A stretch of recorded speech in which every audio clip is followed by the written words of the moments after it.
પરમાત્મા મહાવીર દેવના શાસનમાં સૌથી આદ્ય ક્રમે જો કોઈ ગોઠવાયા હોય તો એ મહાપુરુષનું નામ સુધર્મા સ્વામી, અને પછી પ્રભુના શાસનની આ પાઠ પરંપરા ચાલી, જંબુ સ્વામી, પ્રભુ સ્વામી વગેરે, અને વર્તમાન કાળમાં પણ પ્રભુ મહાવીરના શાસનની ધુરાને વહન કરતા લગભગ 20 થી 21 જેટલા સમુદાયો શ્વેતાંબર, મૂર્તિપૂજક, તપાગચ્છ જૈન સંઘની અંદર વિચરી રહ્યા છે.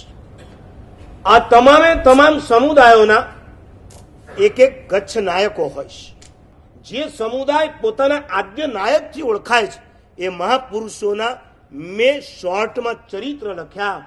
એમાં ધર્મ વિજયજી મહારાજ ઢીલાવાળા આવે, એમાં સાગરજી મહારાજ આવે, એમાં બુદ્ધિસાગર મહારાજ આવે, નેમિસુરી મહારાજ આવે, નીતિસુરીશ્વરજી મહારાજ આવે, કેસરસુરીશ્વરજી મહારાજ આવે, અને અમારા પ્રેમસુરી મહારાજ, ભુવનભાનુસુરી મહારાજ, રામચંદ્ર સુરીશ્વરજી મહારાજ, અમૃતસુરી મહારાજ, શાંતિચંદ્ર સુરી મહારાજ, શાંતિ વિમલ સુરીશ્વરજી મહારાજ, મોહનલાલજી મહારાજ, સિદ્ધિસુરી એટલે બાપજી મહારાજ, આવા લગભગ 20 થી 21 છે. એમાંથી 108 પાર્શ્વનાથ તીર્થના જેવો પ્રેરક કહી શકાય, જેમની યાદમાં 108 પાર્શ્વનાથનું શંખેશ્વરમાં તીર્થ સ્થપાયું. એવા ભક્તિ સુરીશ્વરજી મહારાજ થયા, અને એ જ ભક્તિ સુરીશ્વરજી મહારાજના શિષ્ય મુનિશ્રી પ્રેમ વિજયજી બહુ નાની વયમાં ચારિત્ર જીવનનો સ્વીકાર કર્યો. એમ કહેવાય છે બચપણમાં ચારિત્ર લીધા પછી તેઓ બહુ તોફાની હતા. એમને ભણવા ગણવામાં રસ નહોતો. 5-10 વર્ષ કદાચ એમના આવી રીતના ચાલ્યા ગયા. ગુરુ પણ બહુ શાંત હતા, પણ એ શાંત ગુરુનું મૌન પણ ક્યારેક અસર કરી જતું હોય. એમ એ ભક્તિસુરી દાદાની કોઈક મૌનની એવી અસર થઈ કે એ જ બાલમુનિ મોટા થયા પછી સિરિયસ થયા અને આગળ વધ્યા. આગળ વધતા વધતા વધતા પોતાના સમુદાયના ગચ્છાધિપતિ થયા.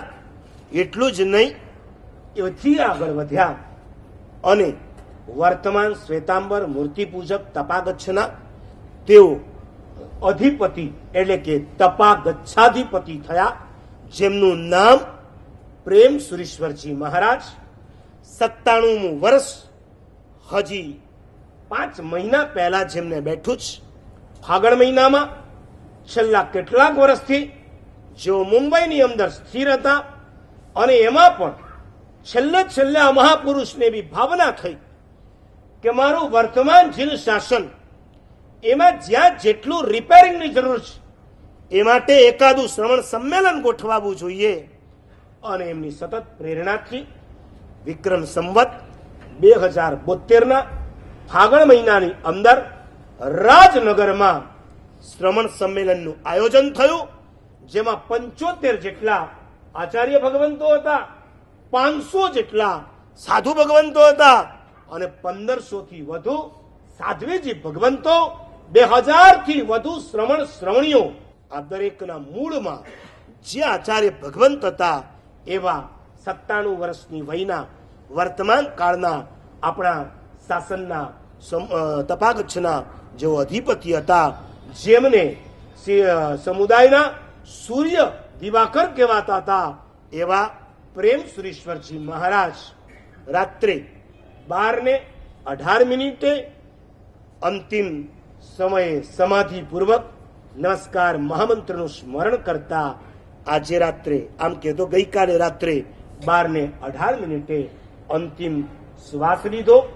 એમના સૂર્યનો 97 વર્ષની વયે અસ્ત થયો છે. અમે ત્યાં બધા સાધુ ભગવંતો દેવવંદન કરશું, સકળ સંઘને દેવવંદન કરાવશું. તમે બધા યુવાનો અને તમે બધા સાધુ સાધ્વીજી ભગવંતો એમના આત્મા જે સદગતિમાં ગયો છે ત્યાંથી સતત જેવી રીતે અત્યારે આપણા સંઘ અને શાસનની તેઓ કાળજી લેતા હતા એવી જ કાળજી ત્યાં જઈને પણ તેઓ લેતા રહે, એવા ભાવ સાથે એકદમ મૌનપૂર્વક 2 હાથ જોડી આંખો બંધ કરી 12 વખત નમસ્કાર મહામંત્રનું સ્મરણ કરશું.